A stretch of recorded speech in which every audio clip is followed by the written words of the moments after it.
Hello, and welcome to the second interview of the In the Studio UK podcast, hosted by me, Chloe, with interview by me, Adam. On this episode, we talked to rising star Josie Proto about the rise of her song BTEC Lily Allen back in April 2020, her love of plants, gigs, and music, as well as her new music coming in 2021. Make sure to like, subscribe, and turn on notifications to never miss an episode. Take it away, Adam.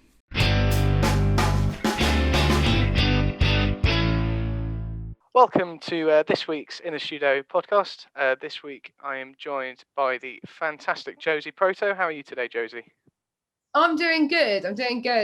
It's gone dark outside though, so I'm starting to feel sleepy. Yeah, I know. Yeah, it starts going dark by late afternoon nowadays, doesn't it? It's a bit weird. I know. Hopefully we're getting longer days now though, aren't we? I think we're past the shortest day of the year. Yeah, I think so. I couldn't, to be honest, I'm not really sure. I hope so.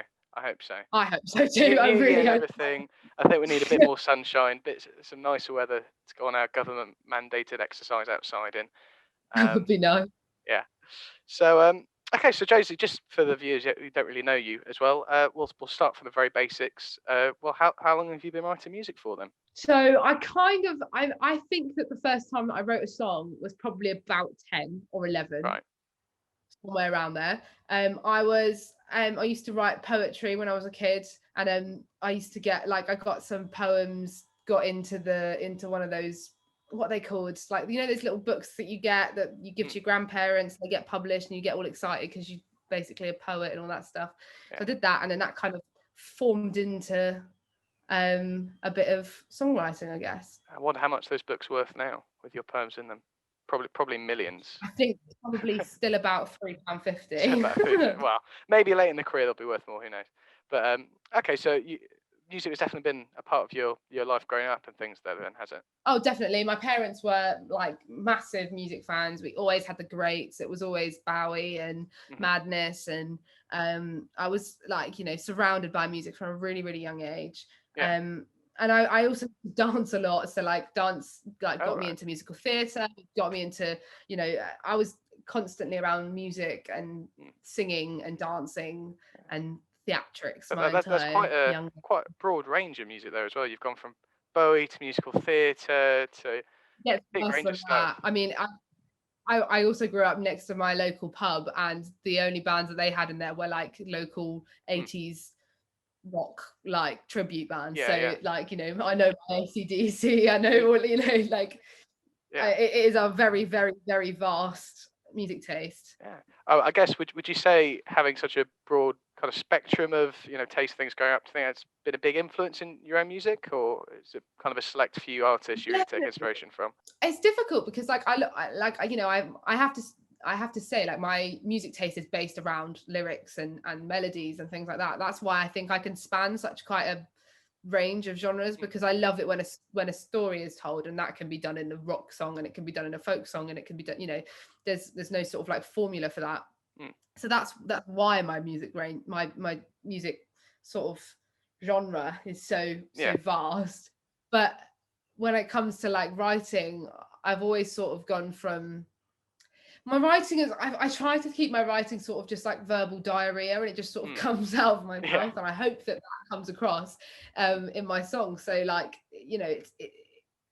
although it's influenced by my music taste, which definitely stems from people like Carole King, I love Arctic Monkeys and that sort of storytelling side of colloquial delivery, that it definitely has stemmed from there. I do try and stray from trying to keep one genre or one type of song. It definitely does come across in your music. As we say on our page, we love to feature artists such as yourself, which aren't, there's a lot of we are Arctic Monkeys in 2020 or 2021 bands out there, and it's nice to kind of have artists such as yourself who you take influences from. It's fantastic artists like that do your own thing, so that's great. So it's funny you mentioned telling stories in your music and stuff, and this wouldn't be an interview with you if I didn't bring up BTEC Lily Allen, which I'm sure you've talked about quite a lot. So of course this has become a really big thing on TikTok. You've garnered thousands of listens on Spotify. Tell us the story of how that came about to be then. I love telling the story. It's probably my favorite part of releasing that song. So basically, when I started writing music and started being like more involved in music as a business and a career, and things started getting a bit serious, obviously I ran into some more serious criticisms on like my writing and my singing mainly, and guitar playing and everything else that comes along with being an artist in 2020/21. And so like my way of coping with these criticisms was to like write this list in my phone, and I don't think I have the list anymore. I think I got rid of it because it fulfilled its purpose. But essentially it was a list of like nasty things that people had said to me, and then it got to a point where this girl at my school, it was some like silly argument over something ridiculous, like someone's party or something stupid, but we are going to an argument, and she called me a BTEC Lily Allen. And I remember going like, that's it, I'm going to write a song with them all. I'm going to go. So I went downstairs and I plonked them out on the piano. Actually, no, I had the idea in the middle of the night. I've got a voice note in the middle of the night, waking up, rolling over into my bed, rolling over my bed and going into my phone, because I'm a BTEC Lily Allen and I've got no goddamn talent. And that's it. That's the whole voice note. So yes, the voice note came, and then I wrote the song, and it incorporated all of the nasty things that people had said about me. And I put it on TikTok because it wasn't supposed to be coming out in the EPs. It was never supposed to be released. It was just sort of like something that I was going to play at gigs and stuff. Bit of fun. But just a bit of fun. So I put it up on TikTok, and it just ran. Like my phone was overheating with the amount of notifications I was getting. It was ridiculous. I couldn't turn it on. So it just went a bit viral. I mean, it's not viral it didn't go viral in like the mass sense of the word. It's not. It was just a big hit though. Let's not. It did very well. It did very, very well for someone who had 15 followers to begin with. Like, it went really, really well, and I really I'm grateful for the amount that it went. And I got into the studio that weekend, recorded it, and it came out with the it was the first thing I released, I think. Yeah, it was the first thing I released, and I'm so glad I did, because I just feel like, do you know what? That's the biggest FU to all the people that were so horrible to me when I was just starting out. Like I was 16, 17 when most of these things were said to me. Like it's just such a horrible thing to do. I think it's given me a bit of a it's given me a bit of a vengeance, a bit of like a I don't want to go into the industry and have to deal with that stuff. No, it feels like it's the best way of getting back at them. Using their own 100%. Words to actually, I've gone and written this great song which everyone's really liking. What more? It's kickstarted my career. Yeah, completely. I'm so lucky, and also it's like I said, it seems like at the moment, to be an artist, you have to put up with all the stuff that people say about you. But I just think that needs changing, because I don't think that that's fair. No, I think the internet actually in and of itself hasn't helped that as much either. I think I'm sure you do get stuff online as well. No, definitely, of course it comes with it, and it's just so frustrating. Although that is something I did. I got hate mail, my first ever hate mail, and I sold it on eBay on an auction starting at 1 penny, and I sold it for 42 quid. Really? That's fantastic. I sold my hate mail. There you go. So with meaningful comments, you either make great songs or you sell them on eBay. I think it should be what we should all aspire to be doing, really.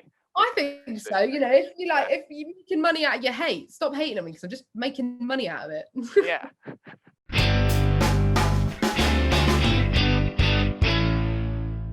Now, sorry to interrupt, but I'm very excited to be able to say that we are able to bring you a song from Josie's new EP, which has been released since the interview, but I can say that at the time of recording this, it has hit number 4 on the iTunes album charts, which is amazing and a sentiment to all of her fans. Take a listen and make sure you stick around for the second half of the interview. My name's Josie Proto, and this is my song, Terrible Idea. I know you didn't really mean it, the things you said when you were leaving. I think we can both agree that I didn't cry nearly half as much as you, and I don't have plans this evening. I thought maybe you'd like to meet me. It's been a while and I've this feeling that maybe you might miss me too. Is this what you thought you'd hear? 'Cause it's not what I thought I'd say. This is my biggest fear. I've had to put my pride away.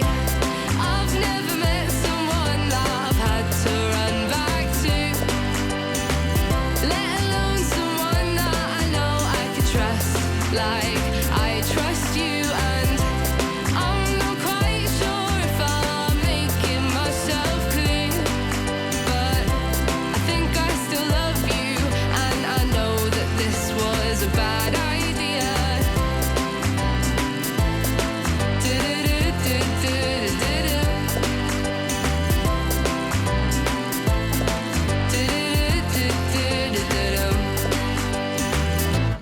I never wear my heart on my sleeve, especially never for you to see. The one who's mad is supposed to be me, but the devil knows you got a hold of me. And they say you didn't handle it well. The bottle thrown was just below the belt.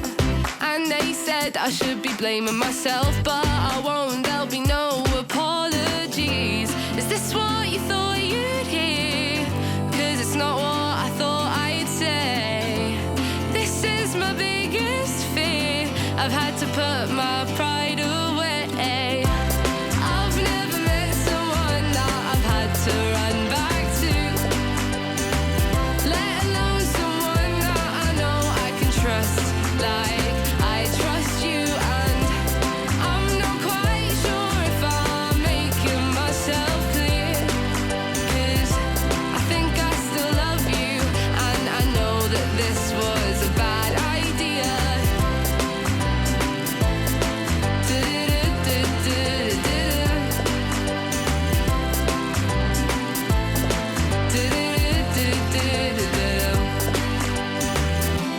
And I know, and I know, and I know that this is the best mistake that I'll ever make. And I know, and I know, and I know that I would make it again and again and again and again. Oh, what a terrible idea. Oh, what a horrible idea. Oh, what a god-awful stupid idea was this. And I've never met someone that I've had to run back to, let alone someone that I know I can trust like I trust you. And I'm not quite sure if I'm making myself clear, but I think I still love you, and I know that this was a bad idea.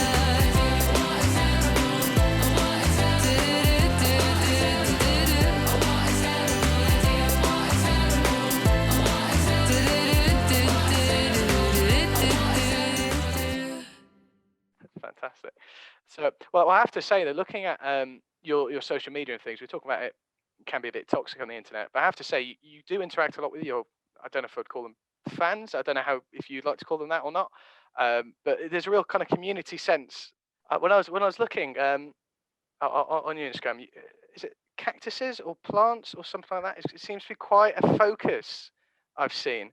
You're asking how many plants can I have? People are telling you there's never too many plants you can have. It's lockdown 3 syndrome. It's just everyone in lockdown 1 and 2, they all got plants, and I was always like, "Oh, I'm never going to spend that much money on plants. Plants are expensive, and that's something that you do when you're old." And then lockdown 3 came around, and lo and behold, I was in the garden centre spending about 100 quid on plants that I don't need. There's just no benefit to them other than the fact that they make me slightly happier than I was before. And now I just get a lovely boost of serotonin every time I get to water them. It's far too exciting. They've all got names, and I'm learning how to propagate now. Learning how to cut. Would you mind sharing some of these names with us now? So we've got one of the cactus is called Wonky William, because he's a specific shape but skewiff. Right. We've got Fern the Fern, which is really inspired name there. Crocodilio, which is my crocodile fern.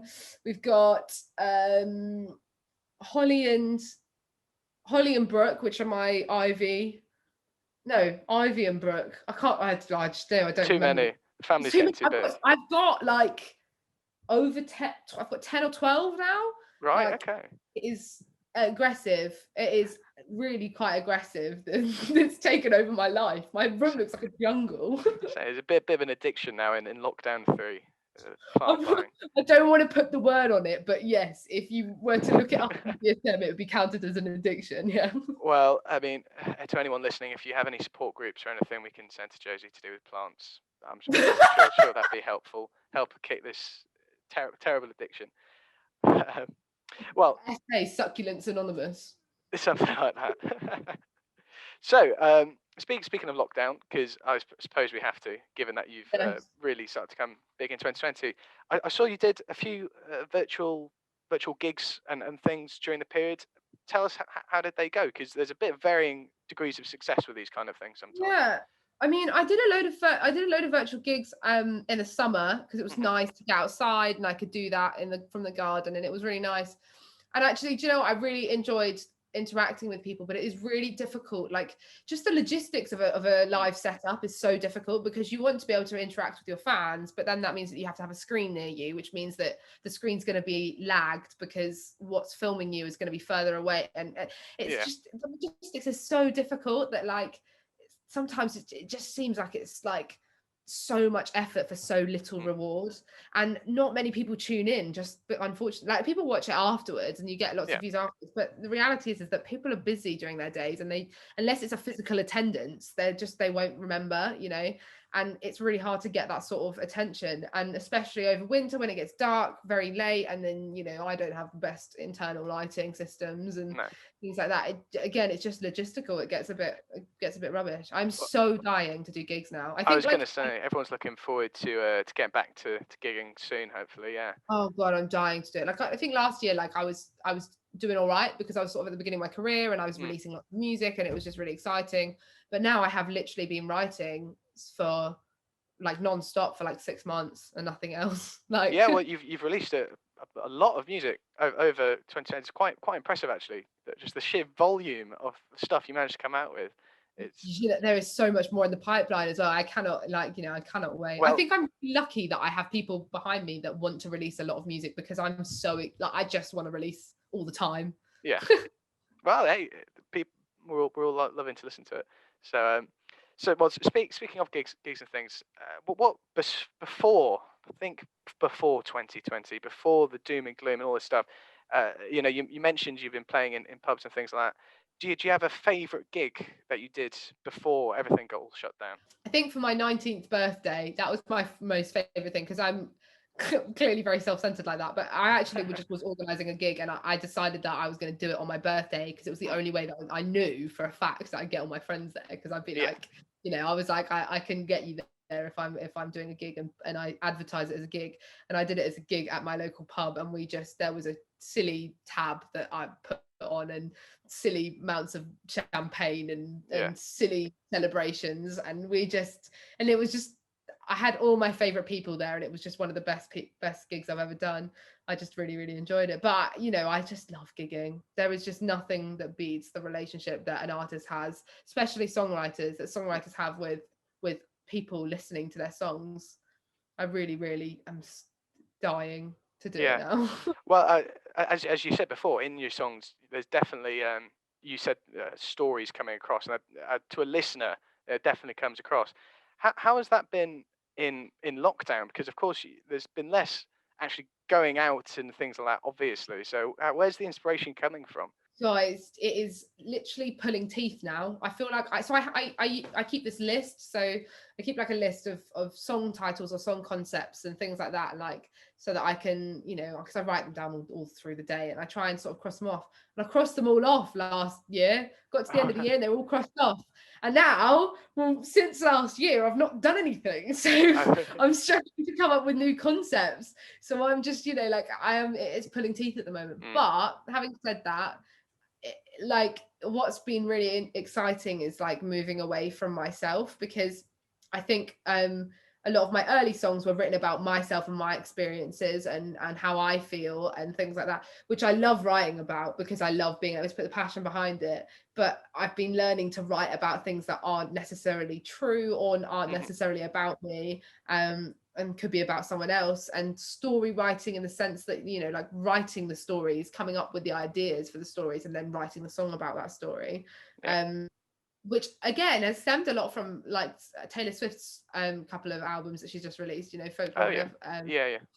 Just, they're both fantastic albums, and they've given, I think, a lot of songwriters, they've given them a bit of hope on the idea that, like, you don't have to write about yourself, you can write about other stories and still have the same desired effects. So I guess in a way, the latest elements from her, and lockdown itself has kind of pushed you to be more creative in terms of you're now able to, okay, I'm not going to just say, oh, this happened to me last Friday, this was really cool to write a song, kind of envisioning yourself in characters and things like that. Would that be fair to say? 100%. She's a bit of an idol for me, so I've really? definitely been sat there listening to all of her music and watching the Netflix document. Well, was it Netflix or Disney? No, it was Disney documentary and all that stuff. Like have you been to see her live at all? Have you been to see her live at all? No, I wish. No. I wish. She'd be so great live. Why did I not? See, now I miss going to gigs as well. I just want to, I'm just depressed that I didn't go to gigs when I could. Yeah. Well, 2021, here we come. Give it a month or 2 or 5, we'll see. And we'll be back doing all that good stuff. We'll be there. I hope so. Yeah. So, speaking of 2021, all the things to come, I've seen you've got a song coming out, or something coming out this Friday the 15th. And I don't know how much you're allowed to talk about it. This will probably come out after you've released it, if that helps at all. But can you tell us anything about that? I have not necessarily. It's not coming out on Friday. The announcement is on Friday. Oh, okay. And this is one of my favorite songs that I've ever written. I love this song. I wrote it with Ben Travis, who I wrote Burner with. And this song is old. Like, it's like a year old. Well, it's not really. Oh, really? Yeah, it's about a year old. Like, I'm so ready to release it. And we've got an amazing music video to go with it that we had so much fun making. And it just is like for every grumpy person on the planet. I love it. It's just such a fun song. It's all about basically being bored of positive people, like the people that like post on Facebook, like live, love, laugh, like if we're all in the same boat, like let's just band together and get through it. And you're like, do you know what? Shut up. We're not. Like, let me be upset. Let me be angry at people. I'm allowed to be angry and I'm allowed to be sad. And that's what the song's about. And I'm really excited for it to come out. I guess, written over a year ago, that's aged quite well as a feeling, I suppose. Oh, yes. It definitely aged well as a feeling. Yeah, well, that's great. Does the song have a name? Are you allowed to say that? Or are you going to get in trouble?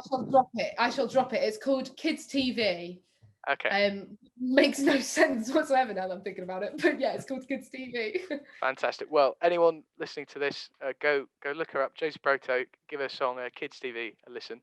And yeah, well, we're coming to the end of our time now.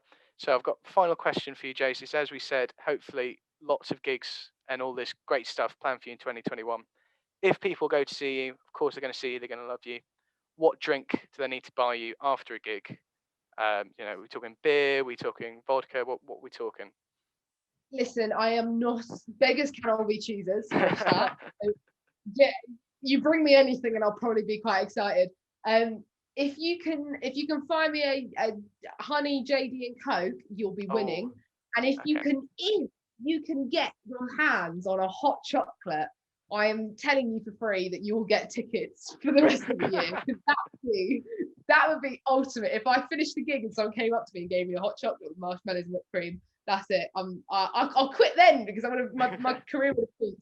You've sorted. Well, you heard it here first, guys. If you're going to a gig with Josie Proto, bring some instant hot chocolate and some marshmallows, and you'll be set. Well, thank you very much for joining us today, and we'll be looking out for all the good stuff to come from you. Thank you for listening, everyone. Make sure to support and follow Josie with all of the links in the caption below. See you next weekend for a special podcast with Access Neptune.